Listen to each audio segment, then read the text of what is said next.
आप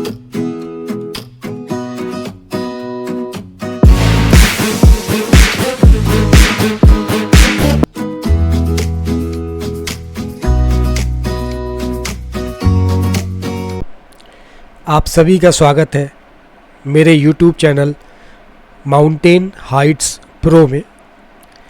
और आज ये वीडियो उन सभी के लिए बहुत ही इम्पोर्टेंट होने वाला है जिन्होंने इस साल 4 धाम यात्रा की प्लानिंग की है, क्योंकि इस वीडियो में 10 मिनट्स की वीडियो में आपको वो सारी इन्फॉर्मेशन मिल जाएगी कि यात्रा की प्लानिंग कैसे करें, कितने दिन लगने वाले हैं, कहाँ कहाँ आपको किन किन परेशानियों का सामना करना पड़ सकता है और उसके लिए एडवांस में कैसे प्लानिंग करें और कहाँ एडवांस में रजिस्ट्रेशन करना है। सो प्लीज़ मेरा ये वीडियो कम्प्लीटली देखिए।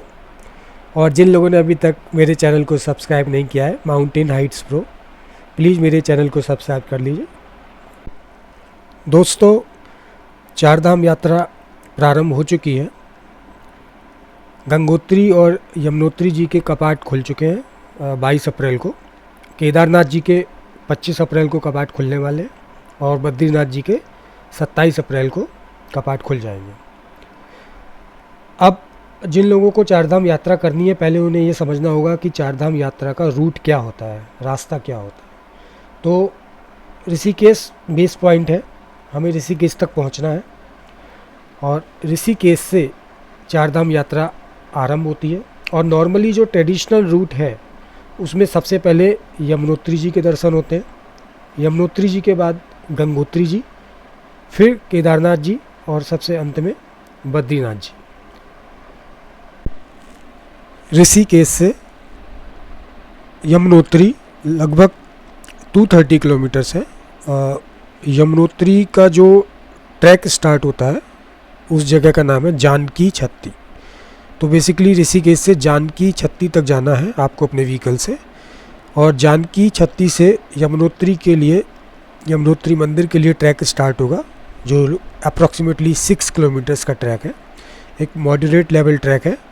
यहाँ पर भी आपको पोनीज़, पालकीज़ का सारा अरेंजमेंट मिलेगा। और नॉर्मली 1 डे इस ट्रैक में लग जाता है, क्योंकि आप मॉर्निंग निकलते हैं, मंदिर पहुँचते हैं, वहाँ दर्शन करते हैं, समय लगता है और उसके बाद वापस आते हैं। तो ज़्यादातर लोग जानकी छत्ती में रात बिताना पसंद करते हैं और उसके बाद नेक्स्ट 4 धाम यात्रा यानी कि गंगोत्री जी के लिए प्रस्थान करते हैं। यमुनोत्री मंदिर के दर्शन करने के बाद गंगोत्री धाम के लिए निकलते हैं और लगभग पूरा एक दिन गंगोत्री धाम तक पहुंचने में निकल जाता है। गंगोत्री से पहले 25 किलोमीटर्स पहले हरसिल नाम की एक जगह पड़ती। यहाँ पर आपको एकोमोडेशंस के अच्छे इंतज़ाम मिल जाएंगे। और जो लोग सीधे बेस पॉइंट यानी कि गंगोत्री जाना चाहते हैं, वहाँ भी एकोमोडेशंस अवेलेबल हैं। आप नेक्स्ट मॉर्निंग गंगोत्री धाम के दर्शन करके वापस केदारनाथ धाम की तरफ बढ़ते हैं। ध्यान रखिए, जिन लोगों को गंगोत्री से आगे गोमुख तक जाना है, गोमुख जो गंगा जी का उद्गम स्थान है, जहाँ से गंगा जी ग्लेशियर है गंगा जी का, और ये लगभग 19 किलोमीटर्स का ट्रैक है गंगोत्री से। और आप अपने इटिनरी में 2 से 3 दिन बढ़ा दीजिए अगर आप गोमुख भी जाना चाहते हैं। और ये कठिन ट्रैक है, तो नॉर्मली जो लोग 4 धाम एक साथ यात्रा करते हैं वो उस समय गोमुख को अवॉइड करते हैं, अनलेस कि आपके पास सफिशिएंट टाइम है और एनर्जी है, तो आप ज़रूर गोमुख तक का ट्रैक करिए। गंगोत्री जी के दर्शन करने के बाद में अब हम आगे बढ़ते हैं सीधे केदारनाथ धाम की तरफ। केदारनाथ धाम के लिए बहुत सारे लोग 16 किलोमीटर्स का जो ट्रैक है उसे अवॉइड करते हैं, अवॉइड करना चाहते हैं, क्योंकि वो एक डिफ़िकल्ट ट्रैक है। डिफ़िकल्ट इसलिए है क्योंकि उसका डिस्टेंस भी ज़्यादा है और बहुत सारे लोगों को वहाँ, क्योंकि एल्टीट्यूड बढ़ जाता है, बहुत सारे लोगों को सांस लेने में दिक्कत, इस तरह की प्रॉब्लम्स आती हैं। स्पेशली जो एज्ड पीपल हैं, छोटे बच्चे हैं, तो ऐसे में वो लोग, बहुत सारे लोग पालकीज़ और पोनीज के अलावा अपने टाइम को बचाने के लिए हेलीकॉप्टर की सर्विस लेना चाहते हैं। तो अगर आप हेलीकॉप्टर की सर्विस लेना चाहते हैं तो उसकी साइट की डिटेल मैंने वीडियो में डाली हुई है।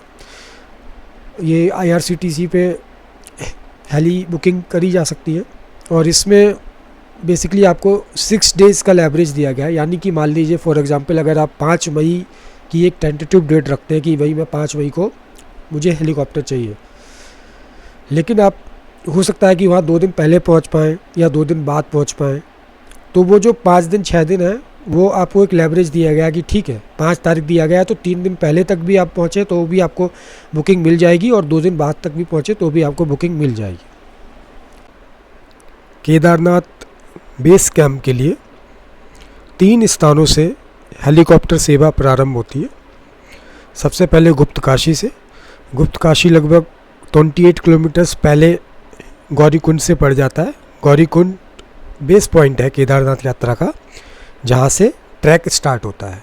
यानी कि गौरीकुंड से केदारनाथ मंदिर लगभग 16 किलोमीटर्स है।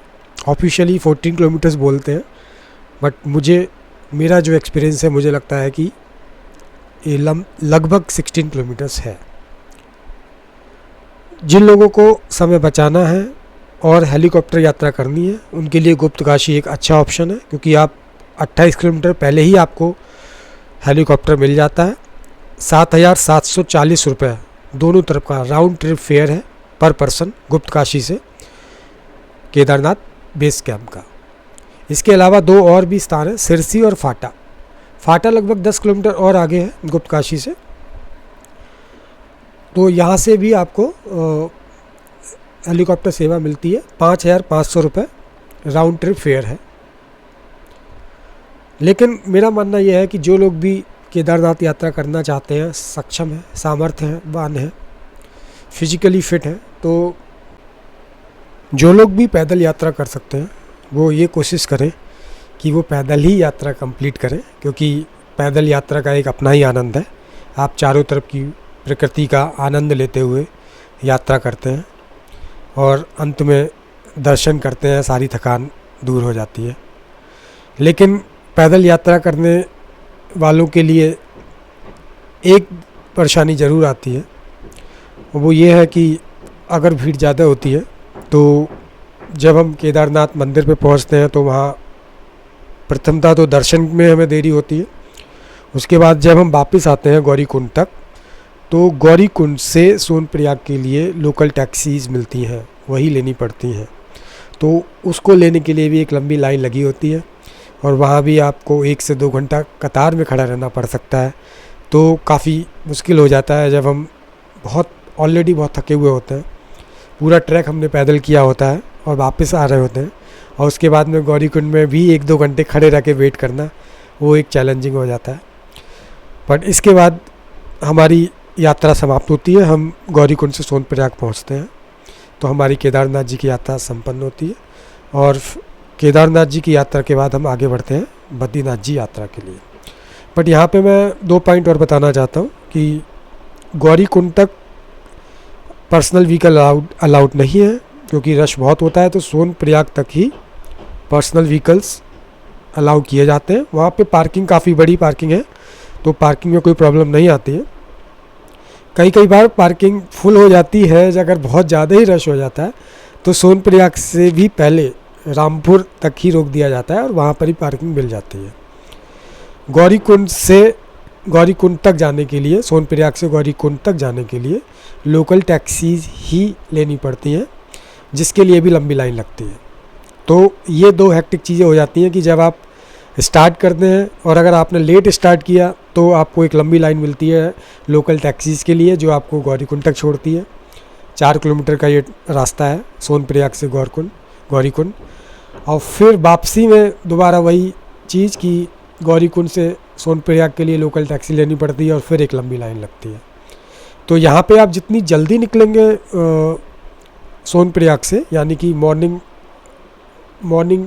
बल्कि नाइट बोलना चाहिए कि 2 o'clock से ही यात्रा आरंभ हो जाती है। जो लोग 2 बजे निकल जाते हैं उनके लिए सबसे बेस्ट होता है।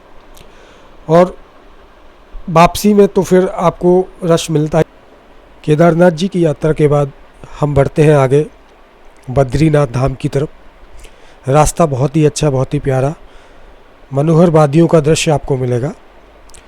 और बद्रीनाथ जी के दर्शन होने के बाद में भारत के अंतिम गांव माड़ा गांव को भी देखना ना भूलें।